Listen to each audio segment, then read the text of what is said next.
네, 지난주에는 기도해 주셔서 영국에 가서 집회를 잘 하고 왔습니다.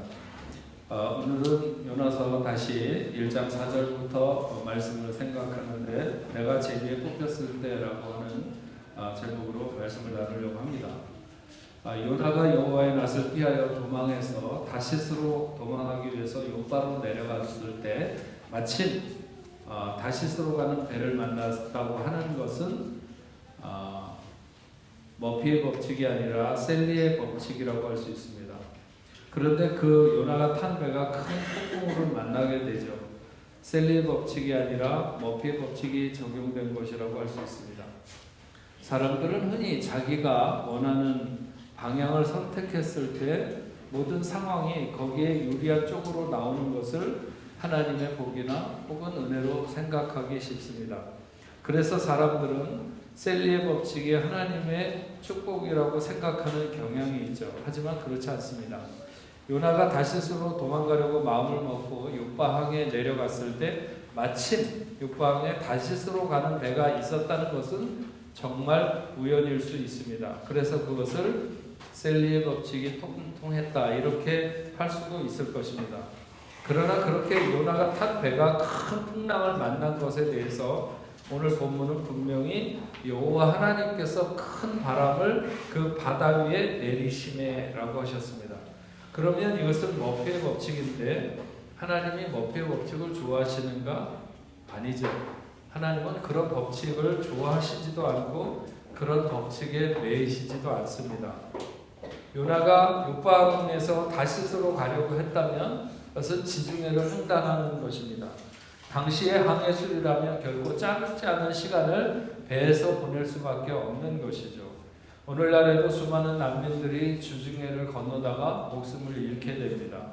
그들은 강물처럼 잔잔할 때나 겨우 목숨이 부지될 수 있는 안전장치를 해가지고 바다에 들어섰다가 조금만 예상치 못한 높은 파도가 일기 시작하면 그 사람들은 여지없이 사투를 벌이게 되고 수많은 사람들이 목숨을 잃게 되는 것이 오늘의 지중해입니다. 오늘 본문에서 요나가 탄 그 배는 하나님이 작정하고 큰 바람을 바다에 내리셨고 폭풍우는 배를 깨트리기 직전이었습니다.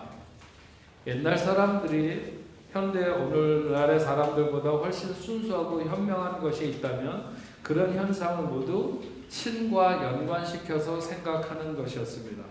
배가 뒤집혀 가라앉지 않도록 하기 위해서 자신들이 가졌던 모든 물건들을 다 바다에 던지며 어떻게 해서든지 가볍게 해서 배가 뒤집어지는 것을 막으려고 하는 노력도 기울였지만 그러면서도 그들은 각자가 믿는 신을 찾았습니다.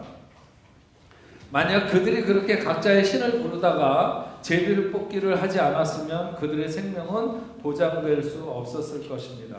그래도 그들이 기본적으로 삼라만상 우주 만물이 그런 운행이 모두 절대자의 손에서 움직여진다고 하는 종교심이 있었기 때문에 그래도 그들은 자신들의 목숨을 건질 수 있었다고 봅니다. 오늘날의 많은 사람들은 어떤 재앙이 있든지 그것이 얼마나 큰 국가적인 재앙이든지 재앙을 만나서 곧 죽어도 하나님을 찾지 않고 그리고 그냥 죽어갈 만큼 매우 완악해졌습니다. 요나는 배 밑층에 내려가서 누워 깊이 잠이 들었다고 했습니다. 오늘 본문을 통한 많은 설교가들의 설교가 대부분 이 부분에서 만들어지게 됩니다. 단순하게 그의 육체가 잠든 것이 아니라 그의 영혼까지 깊은 잠에 들었다고 하는 것까지 연결해서 말을 하게 됩니다. 그리고 충분히 그렇게 생각할 수 있는 본문이라고 여겨집니다. 하지만 풍랑이 일어 배가 뒤집히게 된 상황에서 잠을 청한 것은 요나뿐만 아니라 먼 훗날에 예수님도 그렇게 하셨습니다. 물론 하나님의 뜻을 저버리고 도망가기 위해서 도망가다가 피곤한 것과는 하나님의 뜻을 행하기 위해 하루 종일 사역하고 고단하신 주님과는 차이가 있지만 그렇다고 해서 누워 자는 것이 비난받을 만한 일은 아닙니다.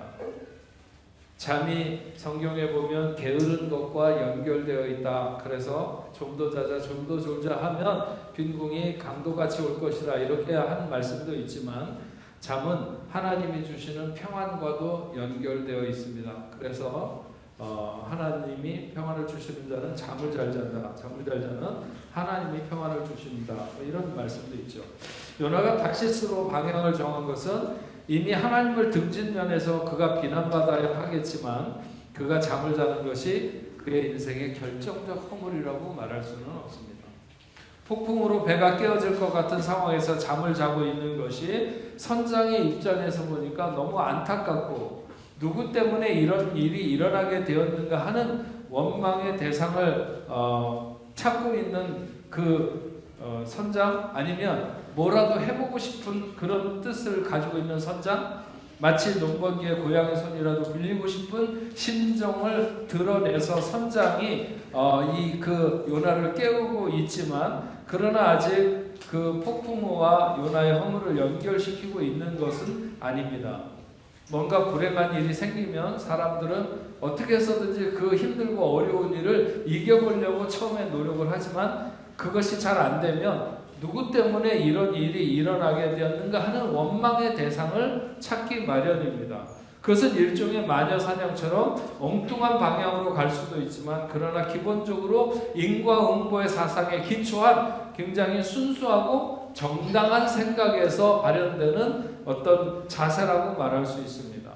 7절에 이렇게 말하죠. 그들이 서로 이르되 우리가 제비를 뽑아 이 재앙이 누구로 말미암아 우리에게 임했는지 알아보자 하고 곧 제비를 뽑으니 제비가 요나에게 뽑힌지라.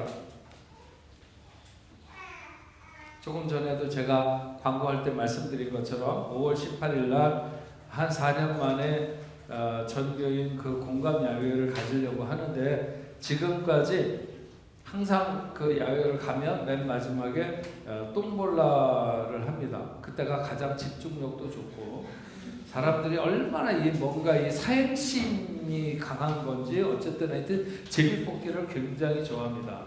그래서 올해도 굉장히 좋은 상품을 많이 준비했습니다.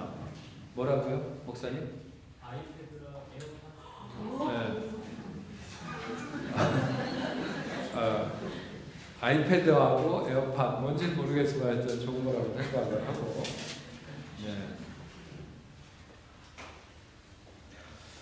근데 그 매번마다 저 예전에도 한번 아이패드를 준 적이 있었어요. 어쨌든 그냥 공짜로 이 제비뽑기를 하는 게 아니라 티켓을 이렇게 한 장에 2유로씩인가 이렇게 삽니다. 그런데 그걸 5장 정도 사가지고 5개가 다 선물이 뽑히는 사람도 있고 20장 정도를 사는데 한 장도 안 뽑히는 사람도 있어요. 네, 여러분이 잘 아실 거예요. 나는 어떤 사람인지. 어쨌든 올해는 꼭 뽑히기를 바랍니다. 어쨌든 그런 것을 할 때 우리는 뭐라도 한 장 뽑히기를 간절히 소망하는 제비뽑기인데, 요나가 탄 배 사람들은 모두가 자기가 안 뽑히기를 바라는 제비뽑기를 하게 됩니다. 몇 명이 그 배에 탔는지 모르겠지만 적어도 지중해를 횡단하는 배라면 한 200~300명은 타지 않았을까 싶습니다. 만약 오늘날 같이 300명의 이름을 다 적어서 바구니에 넣고 흔들어 가지고 그 중에 하나를 뽑는다면 300분의 1의 확률로 뽑히게 될 것이고, 그렇지 않고 매번 반씩 가르는 식으로 해서 마지막 남은 한 사람까지 고른다면 적어도 9번에서 10번 정도는 계속해서 한쪽 방향, 그러니까 세상 사람 말로 하면 재수 없는 쪽을 계속해서 9번이나 10번 정도를 뽑아야 뽑힐 수 있는, 어쨌든 여기서 요나가 뽑히게 된 것이죠. 제가 오늘 여러분들에게 생각하고자 하는 말씀의 포인트는 바로 이것입니다. 요나가 제비에 뽑혔을 때 요나는 어떤 자세를 가졌는가 하는 것이 중요합니다. 요나가 제비에 뽑히자 사람들은 그를 추궁하기 시작했습니다. 이 재앙이 누구 때문이며 무엇 때문인지 우리에게 고하라고 하는 것입니다. 내 생업이 무엇이며 네가 어디서 왔으며 어느 나라며 어느 민족의 사람인가. 사람들은 마치 확신범을 잡은 것처럼 바다에 풍랑이 일어나서 배가 깨어질 것 같은 것이 요나로 인하여 그렇게 되었다고 하는 증거라도 잡은 것처럼 그의 이름과 직업과 나라와 민족을 추궁하며 물었습니다. 사실 사람들이 자연재해나 특별한 현상을 신의 노여움으로 생각하고 있다 하더라도 그것이 요나와 무슨 관련이 있다고 하는 아무런 증거가 없기 때문에 그들의 질문은 그냥 질문일 수밖에 없습니다. 아무리 그들이 마치 정말 신의 진노가 이런 풍파를 일으켰다 생각한다 할지라도 요나가 난 모르는 일이다. 왜 나에게 그것을 묻는가? 여러분, 거짓말 탐지기의 정확도는 90% 이상으로 최고 97%에까지 이른다고 합니다. 하지만 그렇다 하더라도 100명의 3명은 잘못된 결과를 내놓는 것이죠. 아무리 300명 중에 1명을 뽑는 제비뽑기를 할지라도 300명 중에 1명이 뽑히는 것일 수는 있지만 30만 명 중에 1명을 뽑는다 해도 조금도 진실에 더 다가서는 것은 아닐 수도 있습니다. 왜냐하면 정확하게 인과관계를 묻는 질문 자체가 정확하지 않으면 그건 정확하지 않은 것일 수도 있는 거죠. 그래서 요나는 답변을 거부할 수 있습니다. 왜 나에게 그런 것을 묻는가? 풍랑이 일어나는 것이 나와 도대체 무슨, 내가 그것을 어떻게 알겠는가? 나는 모른다. 우리는 누군가에게 뭔가 공박을 받으면 일단은 아니다, 모른다, 나는 상관이 없다 이렇게 얘기해요.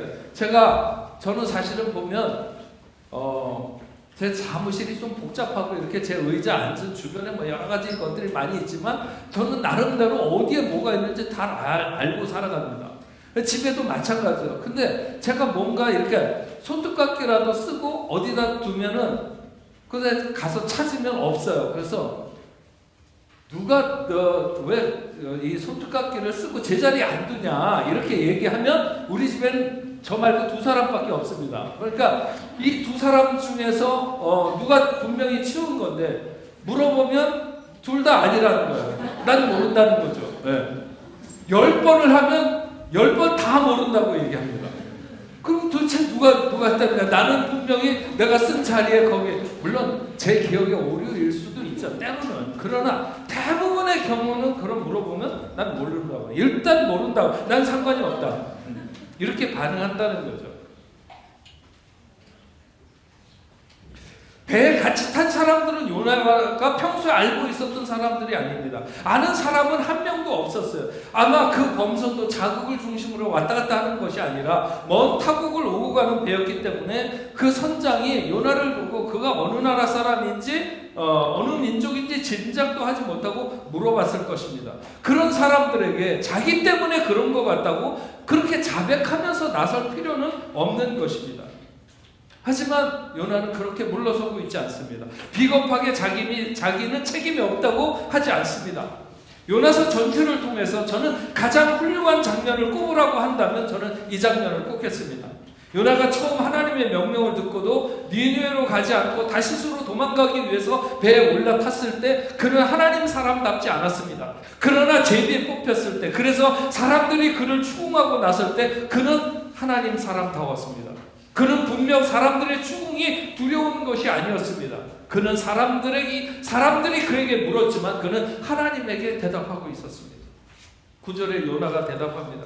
그가 대답하되 나는 히브리 사람이요 바다와 육지를 주신 하늘의 하나님 여호와를 경외하는 자로다 하고, 자신이 히브리 사람이라고 하는 것이 모든 사람들이 히브리 사람을 굉장히 대단하다고 생각해서 자기를 히브리 사람이라고 밝히고 있는 것이 아닙니다. 다만 그 히브리 사람들은 독특한 믿음을 가졌는데 바다와 육지와 하늘을 지으신 이는 하나님, 바로 그 여호와를 경외하는 자라고 하는 것을 말하고 있는 것이죠.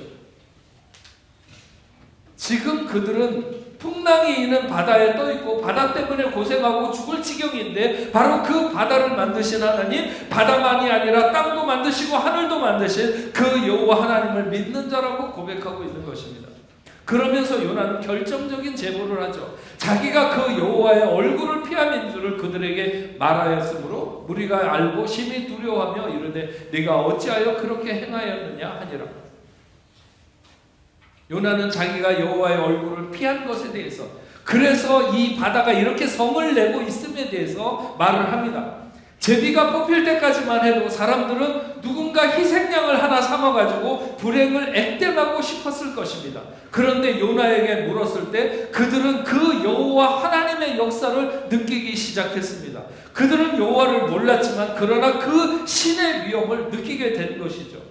요나가 사람들이 물어보는 말에 하나님 앞에서 대답하면서 그는 다시 한번 다시스로 가는 것이 아니라 니느웨로 그 발걸음을 돌리고 있었습니다.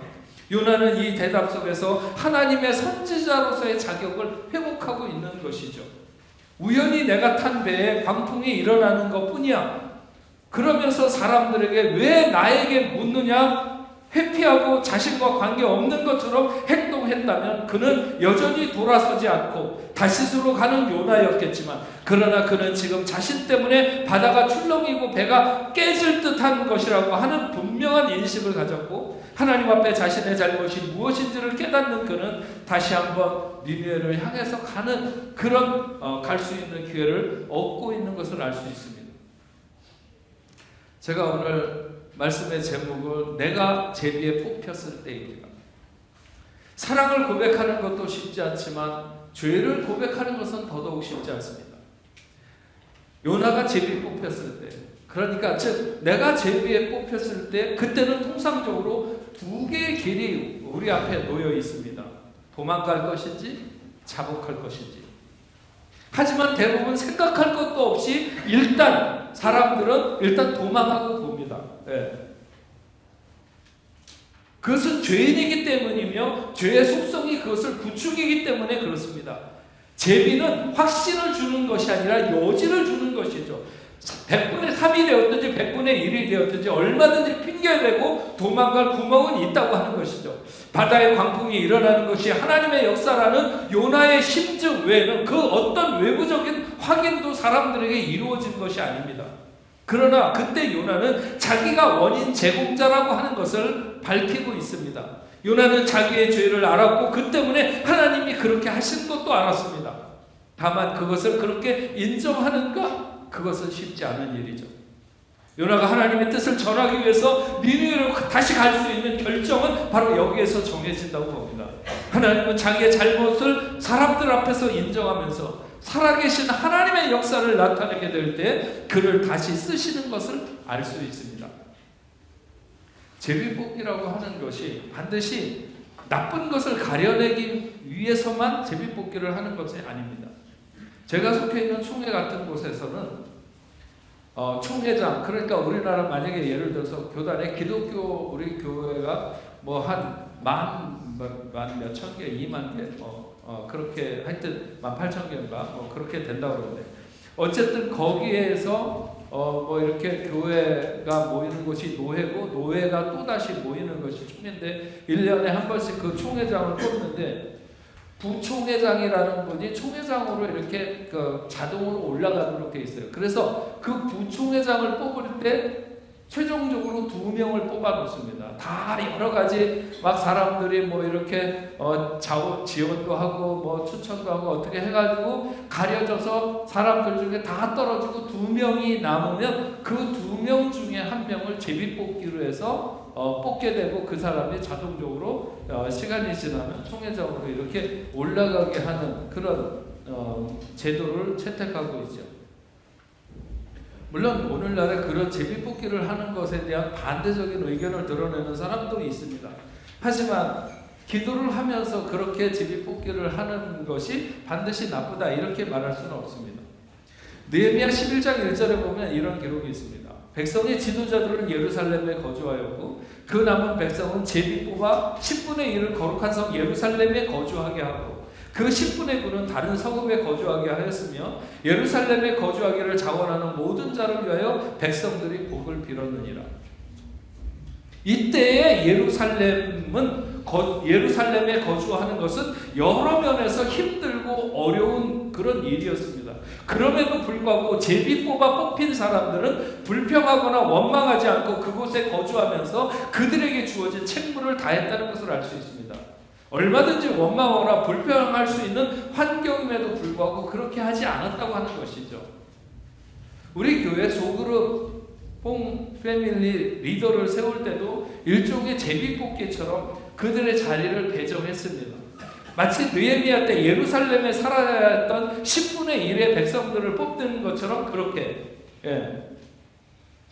그러면 우리는 이 순간을 불평하고 원망할 것인지 아니면 감사하고 충성하고 잘 감당할 것인지 우리 앞에는 두 가지 길이 놓여 있다는 것입니다.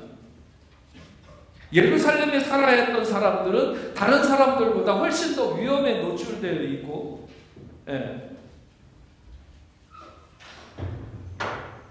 여러 가지 불편할 수도 있고 힘겨움도 견뎌내야 되는 이런 것들이 있었습니다. 하지만 그들은 불평하거나 원망하지 않고 오히려 자신들이 하나님의 집에 가까이 있는 것을 감사함으로 여기며 영광스럽게 생각하고 살았습니다. 우리가 살아가면서 하나님의 낯을 피하여 도망가던 요나처럼 어느 순간 모든 허물이 나로 지목되는 것처럼 제비에 뽑혔을 때 대부분 생각하지도 않고 도망가거나 부인하거나 하겠지만 자신의 죄와 허물을 사람들과 하나님 앞에 고백하면서 자신의 죄를 마주서는 그런 자세는 우리로 하여금 다시 한번 새로운 삶을 시작할 수 있는 기회를 준다고 하는 것입니다. 제비는 하나님이 주시는 자발적인 순종의 기회라고 볼 수 있습니다. 죄성은 우리가 도망갈 수 있는 기회라고 속삭이지만 아닙니다. 그것은 순종의 기회인 것이죠. 요나는 다음 주에 또 생각하겠지만 결코 그냥 해본 말이 아니라 자기의 목숨을 거는 고백이었습니다. 요나는 자기를 들어서 바다에 던져달라고 말하지 않습니까? 죄를 고백하고 죽으면 죽으리라 했을 때 하나님의 손에서 그는 다시 살아나게 되고 다시 사명자의 길을 떠나게 되는 것입니다.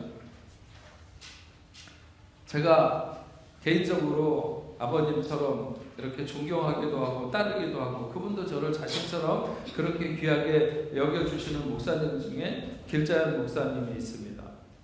근데 그분의 진짜 아들, 저같이 가짜 아들 말고 진짜 아들의 이름이 길요나입니다.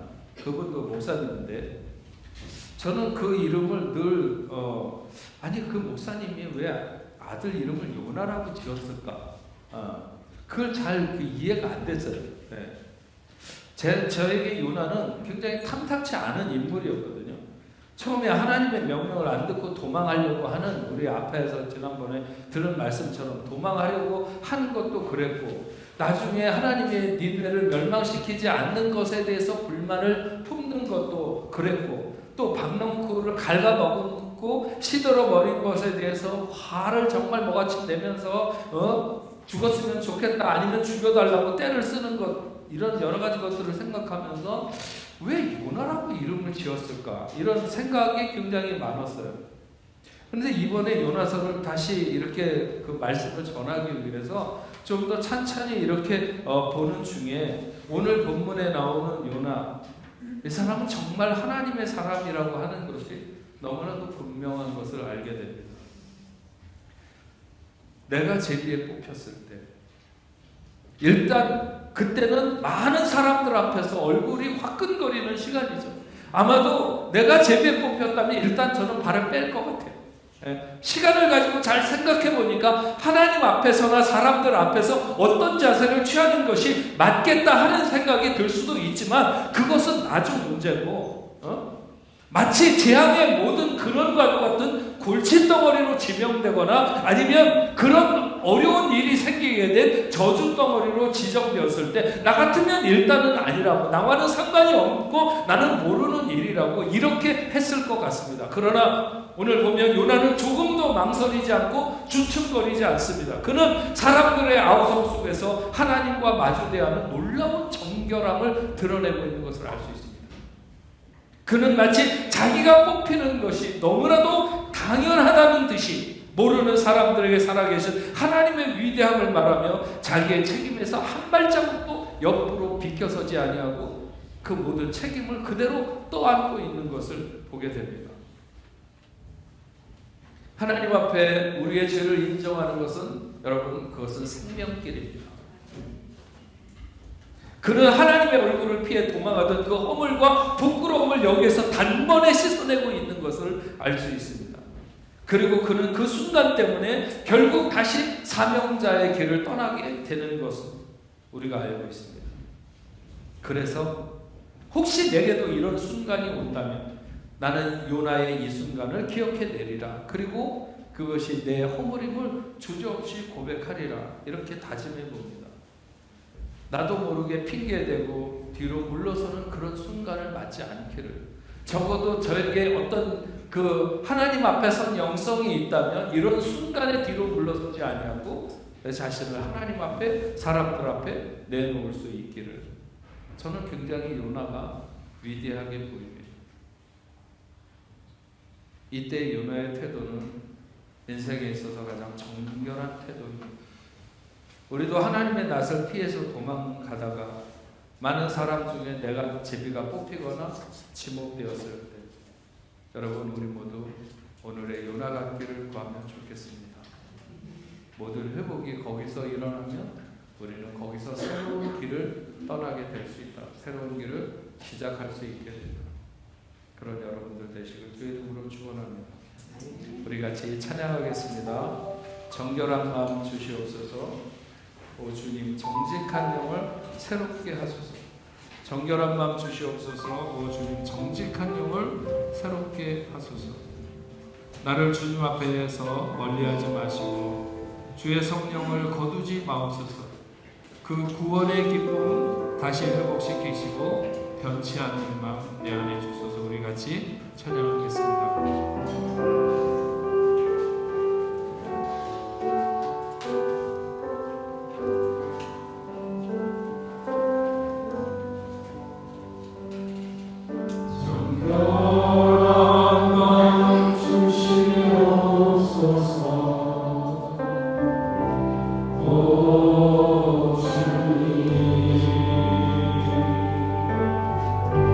정직한 영을 새롭게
니느웨로 가야 되는데 다시스로 가는 배를 탔던 것처럼 우리는 종종 하나님의 말씀을 안 듣고 내 마음대로 내 뜻대로 갈 때가 있습니다.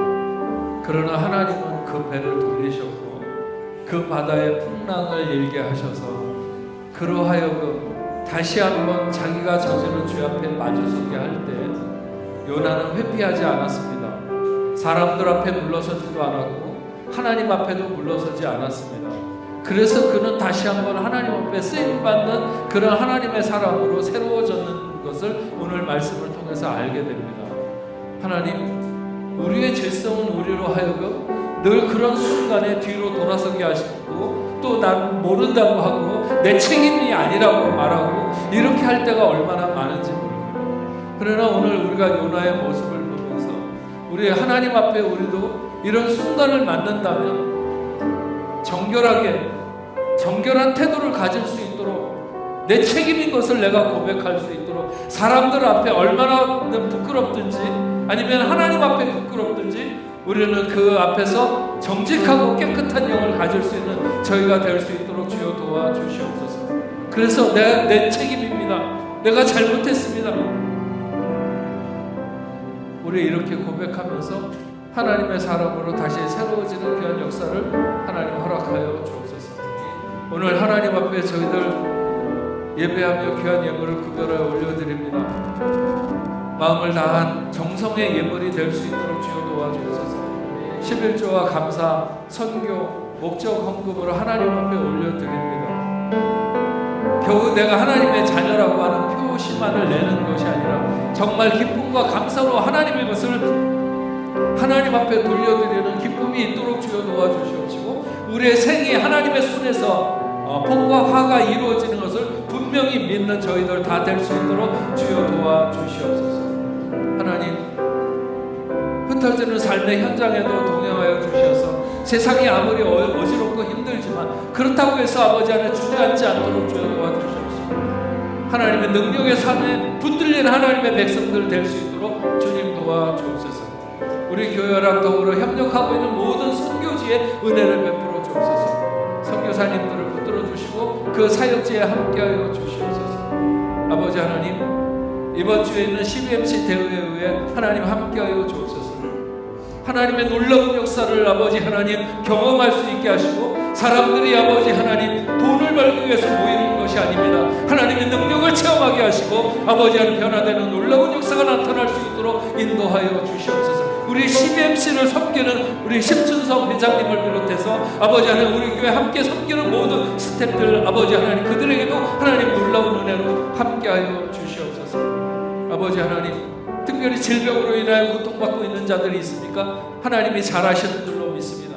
아버지 하나님 그들을 찾아가 주시고 그들을 만나 주시옵시며 주님의 그 능력의 오른손으로 저들을 어루만져 주시어서 예수의 이름으로 일어서게 하시고 아버지 하나님 뛰며 기뻐하며 찬양하며 하나님께 영광을 올릴 수 있도록 주여 도와주시옵소서. 건강에 대한 아무런 불안감이나 두려움이 없도록 하나님 도와주셨기만을 간절히 바라고 원합니다.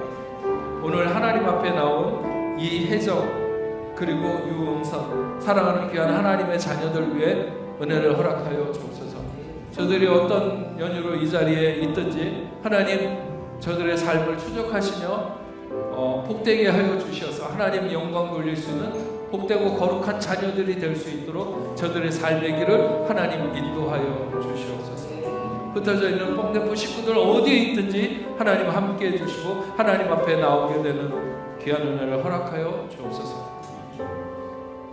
이제는 우리 주 예수 그리스도의 은혜와 하나님 아버지의 크신 사랑과 성령님의 감화 감동으로 교통하심이 오늘 하나님 앞에 나와 예배하는 당신의 사랑하는 자녀들과 저들의 가정과 직장과 두고온 고국에 세계 만방에 흩어져 복음을 전하는 모든 선교사들과 그 사역지 위에 이제로부터 영원토록 함께 있을지어다. 아멘.